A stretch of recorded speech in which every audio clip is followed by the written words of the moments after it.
Hola, ¿qué tal a todos? Hoy nos encontramos con la psicóloga Irene Marín, que ella es psicóloga cognitiva, hace una orientación cognitiva. Y bueno, queremos tocar algunas temáticas, algunos temas acerca de cómo podemos prevenir la ansiedad y la depresión y bueno, qué herramientas podemos tener como para abordar aquellos padecimientos cuando uno lo transita o no llegar a esas instancias. Hola, ¿qué tal? ¿Cómo andas? ¿Cómo estás? ¿Todo bien? Bien. Tu pregunta puntual iba en torno a la ansiedad y la depresión. Ok.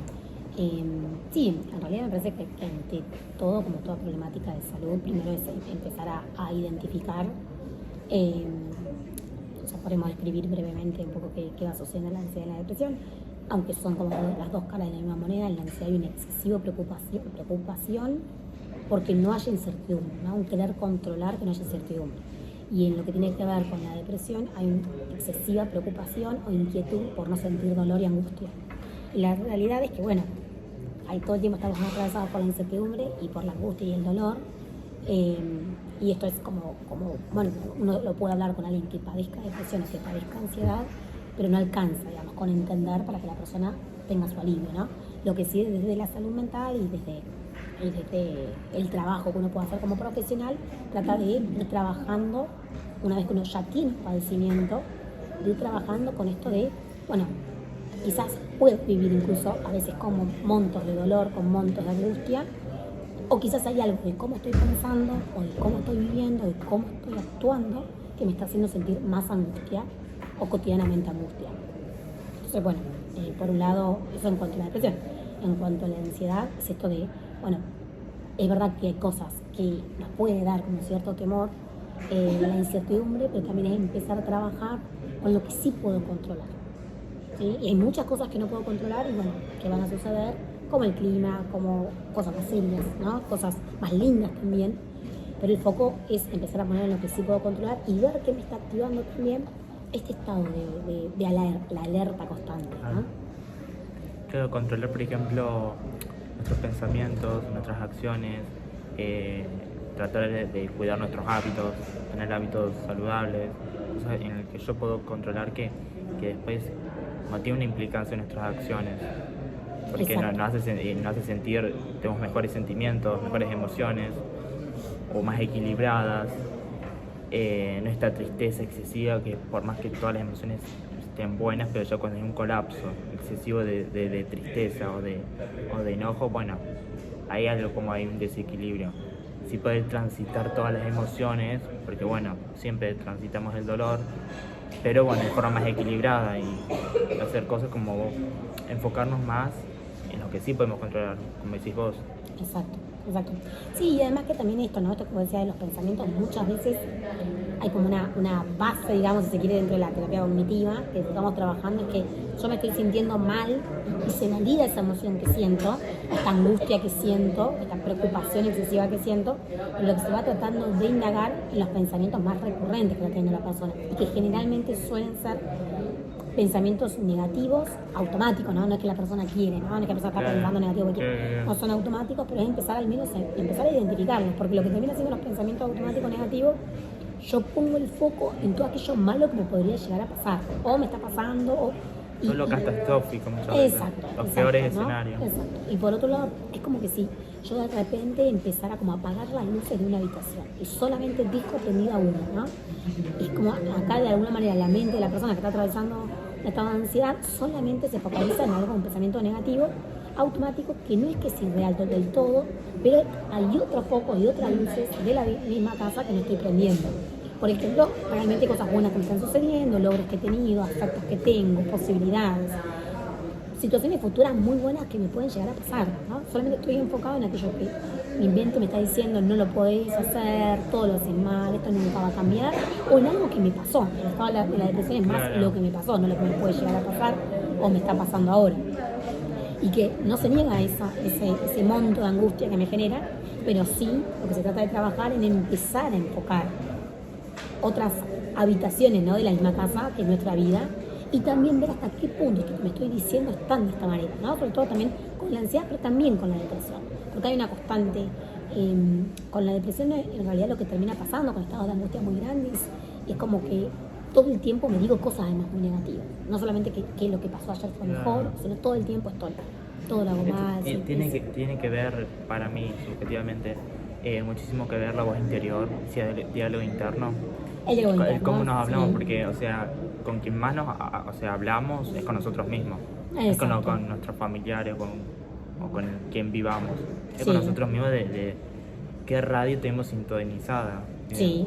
Radio miseria o radio, no sé, sí. Yo puedo, radio, qué sé yo. Totalmente. Y de alguna manera lo que pasa en la depresión, hay un estado de angustia con uno mismo, exactamente, el diálogo interno suele ser muy negativo, pero también lo hay hacia el entorno y también una perspectiva negativa, ¿no? de las personas, del futuro y demás, ¿no? O sea, como que no se puede como proyectar. Entonces, psicólogos han hablado de la desesperanza muy grande que termina viendo. Obviamente que cuando estamos hablando de la depresión y la ansiedad, estamos hablando ya de problemáticas serias de salud mental cuando se despliegan y que obviamente que algo de esto que podamos dar algunos consejos no quitan la posibilidad de hacer un tratamiento de salud mental, de poder ir a un fundamental. Es como un gimnasio. Exacto. Para mí yo lo veo como un gimnasio mental. Es como uno tiene que ir al gimnasio porque, bueno, aparte porque tal vez a veces le motiva a tener resultados, pero como que uno como que produce serotonina, una dopamina buena, claro, son neurotransmisores, exacto. Y elimina todo ese cortisol. Y muchas veces uno hace ejercicio y dice, me siento muchísimo mejor, ya veo todo diferente, como todo lo que como uno se metió en un vaso terrible, luego en un vaso de agua y empezás a ver como, bueno, tal vez es lo que me está pasando, no es tan guau, tan grave, como que uno baja ese simpático muchas veces y esto pasa con el concurrir al psicólogo, que a veces uno con amistades uno se siente más aliviado, comprendido, o con familiares, pero no es lo mismo porque a veces el psicólogo tiene como herramientas más más herramientas más comprobadas o más experimentadas. Es como una mejor guía, mejor tutor y sabe lo que sucede dentro de cada franja etaria, que a veces las personas con las que les contás, o sea, lo han transitado, lo transitan, a veces sí o a veces no, dependiendo de qué circunstancia, pero no lo tienen tan consciente. O sea, como que tienen esa experiencia, pero no lo tienen de forma consciente. Entonces, como... No, aparte que a veces no encontramos también, las personas en general, podemos dar consejos y a veces no encontramos el mejor consejo para una persona a la que quiere, simplemente quiero que deje de estar mal y nada más. No sabemos qué herramienta tiene bueno poder hacer psicoterapia, que a veces, en el mejor de los casos, ¿no? Nos brindan herramientas para que uno se conozca más y pueda identificar y desidentificarse de estos pensamientos negativos que estamos teniendo. Que suceden tanto en la ansiedad como en la depresión, ¿sí? Eso es más importante aclarar. Son diferentes, en la ansiedad hay más un cúmulo de pensamientos negativos ante lo que me puede pasar próximamente, en este momento. En la depresión hay un pensamiento negativo de aquello que me invalida ser, ¿no? Claro. Y en la ansiedad está esto de que, el resto me va a hacer, o voy a tener una enfermedad. O estaré como en alerta constantemente, muy simpáticamente. Exacto. Cuando hablamos obviamente simpáticamente, estamos hablando del sistema nervioso simpático y lo que tiene que ver con algo más relajado es el sistema nervioso parasimpático, pero no es algo que podamos controlar tan directamente. Pero todo esto otro que vos decías, respecto a los vínculos, buenas amistades, el hecho de poder dialogar con gente que me quiere y que sé que quiero y demás, obviamente que todo ayuda, inclusive preventivamente. Y no solamente si estoy teniendo, incluso puedo estar haciendo tratamiento psicológico y siempre tener una buena red de apoyo social. Y si no poder generarla, si no poder pedir ayuda, si no poder buscarla. Yo estoy convencida, ahora en la ciudad de Rosario, que más allá de las actividades culturales enormes que hay en la ciudad de Rosario, recreativas y demás, hay siempre muchas posibilidades y mucha gente que puedas llegar a conocer y que pueda hacer muy bien, digamos, que pueda generar buenas amistades, buenos vínculos, que te puedan, realmente somos seres sociales y la dimensión social no escapa, ¿no es cierto?, de lo personal que son. Hay que evitar entonces, eso. Exacto. Es fundamental, la red de contención. Exacto. Eso puede ser necesario preventivamente para cuidarse de nuestra salud mental. Si estamos pasando una problemática de salud mental o si estamos más en lo que tiene que ver con la posvención, terminando un tratamiento de salud mental también. Claro, porque somos seres sociales por naturaleza, como que a veces no entablamos conversaciones tan profundas con la gente, pero ya con el decir hola, ¿qué tal? ¿Qué sé yo? Como que uno ya se siente mejor, por más que esté hablando de huellas perdidas, pero no sé. Sí. uno se siente bien en el contacto con las conexiones humanísticas.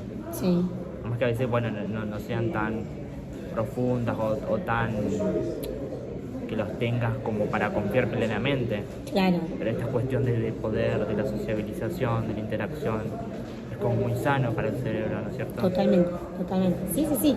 Además que lo que decíamos, los pensamientos recurrentes, que son negativos, a veces hablo con el otro, porque hay un tipo de pensamiento que tiene que ver con el pensamiento rumiativo, que es el pensamiento que yo hice una acción, en el cual yo vuelvo a hablar y rumiar y continuar sobre mi propio pensamiento, y no estoy en realidad ni descartando, ni tampoco estoy generando nada diferente, suelvo, ¿no? Más bien tiene que ver con un pensamiento rumiativo, como que mastico, ¿no? Ese Como mismo en pensamiento bucle.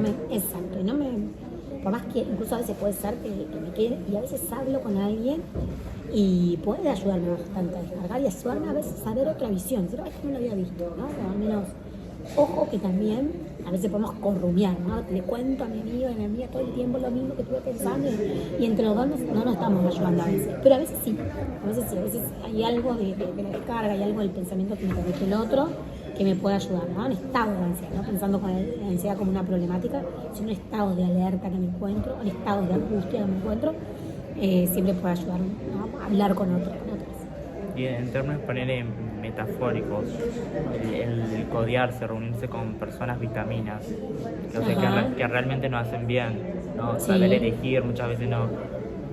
Personas tóxicas o más, bueno, tóxicas, bueno, es como un montón a veces, pero o difíciles. Sí. Tratar de reunirnos con aquellos vínculos que realmente nos hacen bien, más oxitocínicos, más, no sé, puedes intercambiar un abrazo más, o personas realmente aportativas, constructivas. Como saber quién dejar ingresar muchas veces a nuestra mente, pienso yo. Está Que muy bueno, está es muy nuestro, bueno. nuestro departamento sagrado, nuestra casa sagrada. Sí, incluso yo lo que pienso que a veces se nos confunde también un poco con la era de la virtualidad, con todo lo que nos aporta, con todo lo que también lo que podemos repensar. Yo puedo decir, bueno, ¿a quién dejo entrar en el terreno más íntimo? O sea, a veces es esto, es ¿a quién dejo entrar en el terreno más íntimo, no? ¿A quién le cuento esto que es tan profundo mío? Claro. Que no es para cualquiera. Entonces, obviamente que eso también requiere cierto tiempo, ¿cierto? Pero bueno, a veces, Autoconocimiento. claro, a veces nos cuesta porque, bueno, tampoco, realmente cuando uno está atravesando más que nada alguna de estas problemáticas, sea ansiedad o depresión sobre todo, a veces hay como mucho poco querer hacia uno mismo, ¿no? Entonces uno cuesta decir, bueno, te quiero, si encuentro a alguien, a veces le cuento todo. Pero bueno, sí está bueno en la medida de lo posible que uno pueda como diferenciar las relaciones sociales, ¿no? Diferenciarlas. Con estas personas ahora las estoy conociendo, forman parte de un ámbito público, voy a remar con estas personas y está buenísima la actividad que compartimos. Pero bueno, a lo mejor para contarle, o sea, que estoy por separar de mi pareja, Sí, como un necesita montón. un poquito de confianza, claro. Sí, hay personas que sí, que le funcionan y le pasan bien, pero si es algo que a mí me conflictúa mucho emocionalmente, estoy en una enorme duda. Es un asunto muy importante como Claro, que claro, a mejor alguien cualquiera. que me conozca más, que sepa que me quiere, que sepa que nos queremos mutuamente, que... Creo que eso es Exacto. como un feeling o un vínculo. Exacto, exacto, ¿no? Eso tiene que ver más con el autocuidado, ¿no? Como, sí. Y pienso yo como métodos preventivos, tiene que ver qué consumimos nosotros, pero mentalmente, depende de nuestro estado de ánimo. Si nosotros, un ejemplo, consumimos siempre chatarra mental, no sé, leemos, no sé, noticias amarillistas, lo peor, miramos siempre noticias, siempre lo peor, en vez de consumir, yo lo llamo así, como hacer una dieta mental y consumir proteína mental, como metafóricamente hablando, Sí. cosas que nos construya mentalmente, que nos sane, cosas que nos alimenten, como vitamínicas, que Sí, tener yo cuidado creo qué que consumimos. eso es como muy subjetivo, ¿no? Hay una escala de subjetividad de las personas hace que también a lo mejor lo que le parezca para alguien vitamínico, para otra persona le resulta muy tedioso. Es decir, que mi mamá puede estar mirando el noticiero y no le va a imaginar lo mismo a ella que a mí, digamos, ¿no? Claro. Porque está acostumbrada, porque va parte de una generación que puede mirar mucho tiempo el noticiero y ver noticias y después se puede altera el estado correr, anímico. al contrario, exacto. Y a lo mejor a una persona a mí, a lo mejor a otra persona de mi edad le Todo el afecta un cortisol. montón, claro. Entonces yo creo que eso es, digo, para no caer como en generalidades, ir viendo obviamente en el momento, el estado en el que estoy, si lo que estoy viendo, escuchando, sí, obviamente que me influye, son las personas que me influyen, y ver si me está afectando. Insisto, hay personas que a lo mejor están angustiadas y les sirve escribir, y les sirve escribir poesía, y hay otra persona que si lee una poesía ¿no? La angustia un montón y no tiene nada que ver, no quiere realzar sus emociones, ¿no? Entonces empezó como a ir viendo, digamos, por ahí. Claro, puede ser más gente más sensible, más susceptible o paz, o sea, altamente sensible. En cualquier cosita como tiene la piel muy muy fina, por así decirlo. Exacto, como la tolerancia a la fluctuación más limitada. Claro, es verdad. Ponerle como métodos preventivos también. Pues decís sanamente, equilibradamente. Sí. El poner límites con uno mismo. O sea, ¿Cómo sería? O sea, uno mismo, bueno, es como su propia casa, su templo. Sí. El cuidarlo, poniendo límites sanos, asertivos, sabiendo aprender a decir que no, porque muchas veces no sabemos decir que no. Sí. Enamorarnos a veces, decir que no, realmente cuando lo deseamos, no desequilibrado. Pero el saber poner límites, para nosotros también estar bien, asertivamente, con inteligencia emocional, es fundamental para nosotros, parecer. Cuando uno no tiene ciertos límites, como ciertas paredes en su vida, como que cualquiera puede ingresar. Exacto. Opinar y decir. Lo que pasa es que también el límite, exacto, el límite siempre está bueno pensarlo como lo que tiene que ver con el amor hacia uno mismo, ¿no? Es decir, y el amor en general, una mamá que pone un límite a un chico que está por poner los dedos en el chupe, básicamente le va a decir que no, puede ser desde un no fuerte hasta puede ser un abrazo, ¿no? El límite siempre contiene, ¿no? Nos sostiene en general y nos puede sostener personalmente y puede sostener vínculos. Entonces, a veces obviamente que no tenemos también claro cuáles son los límites. Y el límite puede ser conmigo mismo, puede ser me voy a acostar a esta hora porque mañana me levanto muy temprano. El límite puede ser corto, me encanta cierta maratón de series, pero no puedo seguir porque mañana no voy a rendir bien para el trabajo y yo me voy a sentir mal. O de repente, no sé, tengo que estudiar puedo disfrutar el momento. O sea, a ver, a veces la puesta de límite es con uno mismo, con los demás, ¿no? Es como el límite va muy relacionado al amor de uno, exacto, al amor al resto y también a seguirse conociendo. Pero bueno, como toda habilidad, es algo que se ejercita, ¿no? Y que podemos empezar hoy mismo. Bueno, ¿cuáles son mis límites? ¿Cuáles son, está muy de moda esto, cuáles son los no negociables? Bueno, ¿cuáles son los límites que tengo que ponerme a mí?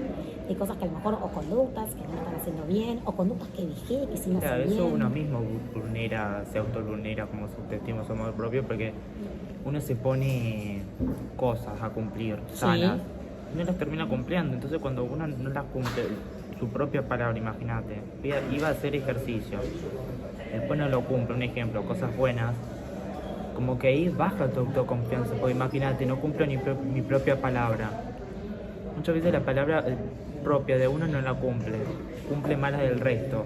Bueno, obviamente la responsabilidad de un trabajo, de tal cosa, pero a veces para cumplir las cosas, las obligaciones de terceros no es muy fácil, para nosotros nos olvidamos. Totalmente. Bueno, hace poquito estaba en un curso. Cumplimos nuestra palabra. Sí.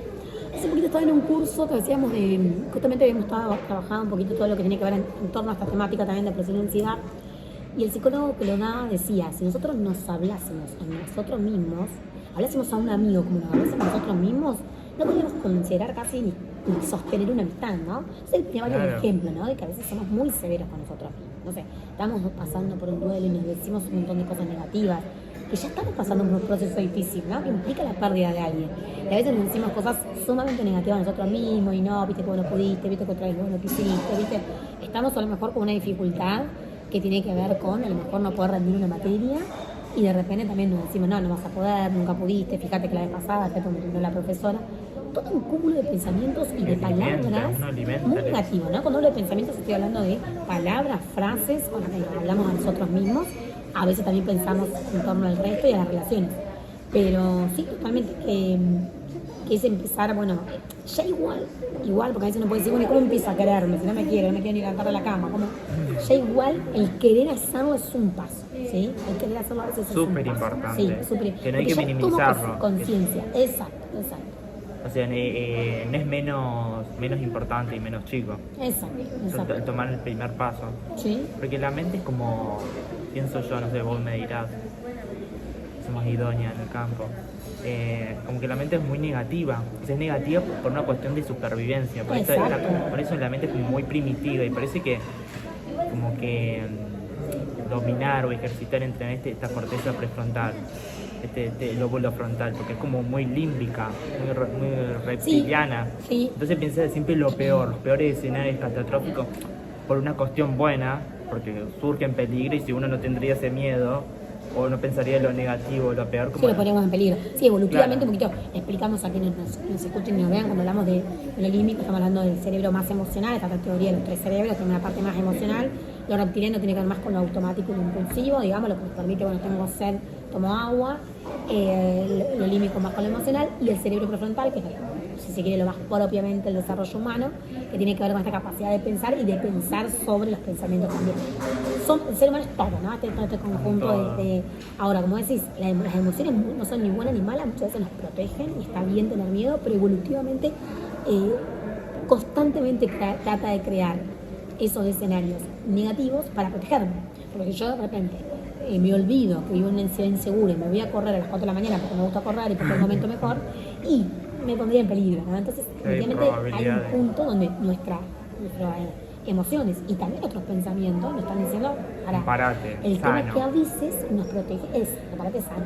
O sea, que a veces nos ponen límites ante situaciones que no pasan y que no han pasado. Creo que en este momento mi novia me está engañando. Creo que en este momento mi novio no me responde los mensajes porque no le importa. No me responde los mensajes, ¿no? Esa es la situación. A veces pensaba en esto de dar como algunos tips. A veces lo que uno puede hacer como para desidentificarse de esos pensamientos negativos, que esto tiene más que ver con lo más último, que tiene que ver con el mindfulness, es empezar a repetir los pensamientos que me estoy diciendo en voz alta. Lo puedo repetir de 10 a 15 veces. No sirvo para nada, no sirvo para nada. Lo que sea, ¿no? Mi novio no me quiere, no voy a probar la materia. Puedo repetir de 10 a 15 veces. Después puedo empezar a decir, me estoy diciendo que no sirvo para nada, no sirvo para nada. En este momento, después de decírmelo, me estoy diciendo, o sea, agrego el pensamiento, me estoy diciendo, y después por último digo, no solamente me estoy diciendo, estoy pensando y me estoy diciendo que no sirvo para nada y no puedo aprobar la materia. ¿Qué es lo que hacemos con eso? Primero, al repetirlo tantas veces, no puedo decir, no, lo repito en vuelta, lo voy a creer. No, en realidad repetirlo tantas veces, primero lo estoy como siendo más consciente, ¿no? Porque a veces si no lo repito en vuelta no soy consciente. Y después cuando digo, me estoy diciendo, estoy pensando así, me estoy desidentificando del pensamiento, ¿no? Porque lo que lo que se trabaja en parte con parte de la terapia es esto de decir, yo no soy mis pensamientos. Yo me puedo decir constantemente que no sirvo para nada, o que todo pasado fue mejor, o que esta materia no la voy a probar, pero lo estoy diciendo, no es una realidad. El pensamiento no es una acción, es una creación, ¿sí? Una construcción que yo me hice. Entonces, si yo me empiezo a desidentificar, puedo también a veces cuestionarlo, o a veces me afecta a mí, ¿sí? O sea, yo estoy diciendo que a mi amiga no le importa porque no me responde el mensaje. Lo estoy diciendo, no está sucediendo, ¿sí?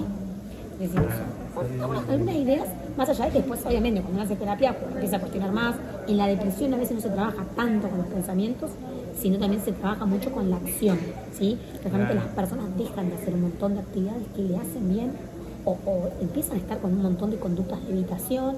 Bueno, no, en realidad me quedo estudiando acá en mi casa, le dicen a los amigos, y después... Sí, conductas de evitación.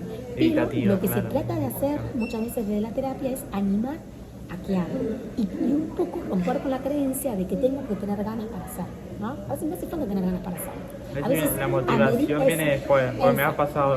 Exacto. A veces salí a pasear el perro, caminé 10 minutos y al menos vi algo distinto y me empecé a sentir distinto. Fue un ratito, yo me acuerdo que atendía a un paciente cuando empecé a ir y me decía, pero fue un ratito, después vino. Bueno, no importa, después lo aumentamos un poquito más, ¿no? Que es un avance. ¿Sí? Exacto. Es verdad. Muy bueno todo lo que comentás, todo lo que decís.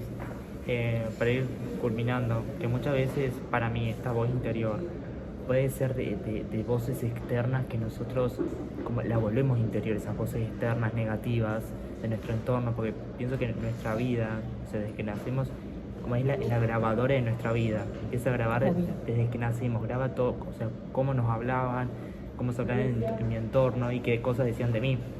Una vez, metafóricamente hablando, pero una vez poner esa grabadora deja de grabar y se pone en stop, se frena. Sí. Y es nuestra voz interior. Muchas veces no lo vas a lograr, o no podés, o me siento inferior. Y es como, por ejemplo, las cosas que nos decían. Ese no soy yo. Sí, no yo igualmente aclararía esto, por lo menos también de la psicología que yo me muevo, cuando hablamos de voz interior, estamos hablando de un diálogo interno que es una constitución de nuestros pensamientos que, como vos decís, Marte, no se armó de la nada. Y a veces es verdad que a veces hay cuestiones que a veces, más que nada la psicología cognitiva no se pregunta tanto el origen se trata de como ir resolviendo, pero es cierto que no se constituye de la nada. O sea, nosotros hemos sido hablados por otros desde antes de ser concebidos, ¿no? O sea, o por lo menos de ser concebidos, sabemos que bueno, que hay escucha también en la vida intrauterina, no hablamos y escuchamos, y nuestro inconsciente escucha, y después, bueno, constantemente hemos recibido, se ha nombrado en nuestra historia, se ha nombrado. Eso por un lado, ¿no? Quizás nos han dicho, nos han exigido mucho, a veces nos han hablado mal, pero nos han exigido mucho, a veces hemos ocupado un lugar en la familia, un rol, él puede todo, él no puede nada, y eso a veces es que lo complejo de la psiquis, ¿no? Es que no es que porque siempre me dijeron que todo lo podía, no voy a tener alguna dificultad. Quizás me dijeron que siempre podía todo y tengo un nivel de perfeccionamiento y de exigencia que nunca puedo solventarme a rendir un final. Porque no me puedo presentar porque yo me tengo que sacar un 10, ¿no? Entonces digo, obviamente que también esto que no se ha constituido de la nada, la manera en que nos dialogamos, o a veces nos hablamos, o a veces también nos escuchamos cómo nuestro entorno familiar se hablaba a sí mismo, ¿no? Entonces a lo mejor había sido una crianza muy respetuosa, una crianza con mucho amor y mucho cuidado de nuestra salud mental, pero a lo mejor veíamos que nuestra mamá no se podía levantar de la cama, ¿no? Después de un estado de angustia, o que de repente había una serie de formas de relacionarse muy ansiosa, digamos, ante determinada problemática. Y eso, a veces no hace falta que me lo digan, simplemente lo escuché, lo vi, digamos. Pero por ¿no? eso uno como que más aprende con el ejemplo, cuando es un núcleo familiar. Exacto. Predican ciertas cosas con el ejemplo. Muchos dicen no hagas esto, no hagas lo otro, y la misma persona lo hace. Exacto. Entonces como algo totalmente antagonista. Y uno aprende más con el ejemplo muchas veces, más que con las palabras. Exacto, sí. Es verdad todo lo que decís. Bien, sí. Bueno. Sí, tal cual que somos, a veces no nos damos cuenta, pero bueno, en esto en general, ¿no? O esto que decías de las amistades, de los vínculos, a veces las personas, o esto que decías, las personas vitaminas, a veces las personas que han trabajado mucho en sí mismos, que trabajan, eso no hace falta que digan tanto, ¿no? Nos ayudan simplemente con su presencia, nos ayudan con la manera que, a veces con el hecho simplemente de mostrarnos que estuvieron muy mal y que pudieron sobrellevar una situación o que pidieron ayuda o cuánto nos ayudó a hacer un proceso terapéutico. Sí. A veces ponerle, por más que a veces la otra persona no te diga nada, poner un amigo o amistades, pero el otro es receptivo con lo que uno le está contando. Y a veces, o sea, no te está juzgando, te comprende. Claro. Y el comprender, que el otro te comprenda, uno se siente aliviado. Bien. Entonces, que comprender es aliviar. Sí, Muchas totalmente. Aliviar. Yo creo que la validación emocional es tan importante. Y es tan importante para los psicólogos, es un llamado de atención siempre, porque a veces podemos decir, no, bueno, acá, y queremos acompañar el proceso, y damos indicaciones, y damos herramientas, pero si no comprendemos su padecer, tenemos gran parte de dificultad, digamos, ahí, ¿no? O sea, realmente las personas no están mal, porque la gran mayoría de las veces las personas no padecemos porque queremos, sino porque no podemos, no vemos otra salida. Entonces, bueno, creo que, digo, desde mi lado como psicólogo, pero desde el lugar que sea, siempre que podamos tender una mano y ser comprensivos, empáticos, escuchar, es la gran forma en la que podemos ayudarnos, ¿no? Como sociedad. Claro, como que no vemos nuestras luces. Como todos tenemos nuestras sombras que hay que trabajarlas, pero nos ponemos en modo sombra nada más, a la sombra. Claro.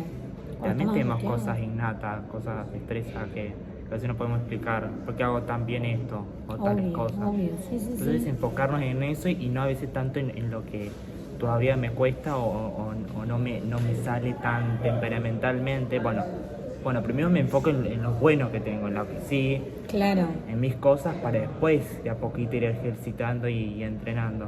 Bien, sí. Vos decís que ese amor propio, esa autoestima en la edad adulta, tiene que ver, o sea, los primeros pasos que uno construye ese amor propio, esa autoestima, son los padres muchas veces, ese amor que le han brindado. Muchas veces sí. El amor, ese amor propio, esa autoestima que se va creando, que está en adultez, viene mucho de ese amor, de ese primer amor, esas palabras de amor, de amorosa de los padres. Sí, ¿Se forman? Obviamente que eso ayuda y es un gran camino, un buen camino de comienzo, tener buenos vínculos de apego. Pero bueno, también es cierto que no es un lugar de llegada, ¿no? La autoestima, es un lugar de construcción permanente Y al igual que el amor, hace lo mismo, ¿no? O sea, yo digo, cuando hablo de amor propio, que sé que está como muy trillada también la palabra, pero las palabras, pero el amor propio es siempre conocerse a sí mismo, valorarse. También no somos seres también que la dimensión social forma parte de quién somos. No es lo primero la persona o el individuo o el grupo, sino un conjunto. Y entonces también uno, bueno, a veces, porque digo, a veces se ha puesto como muy en boga esto de, bueno, cuando me quiera bien a mí, puedo querer al resto bien. Y a veces empiezo a empezar en un contexto muy complicado, una familia donde no se me ha querido, no se me ha respetado, no se me ha querido muy bien, o a veces sí, a veces no. Y de repente me abro a que me quieran y me empiezo a querer también mejor, ¿no? Entonces a veces aprendo a amarme también cuando tengo una amistad, cuando tengo una relación amorosa. Cuando ven que me valoran. Cuando veo que me valoran me empiezo a querer, ¿no? Como antes no lo había hecho. Como que te notan útil, como que te dan importancia. Y uno como que ahí va construyendo esos pilares. Exacto. Muchas veces edilicios que lo tiene que encontrar desde el externo y no desde el interno porque no tiene internamente nada construido. Exacto. Bueno, muchísimas gracias por todo. No, muchas gracias a vos. Todo muy bueno, todo lo que contaste, súper útil.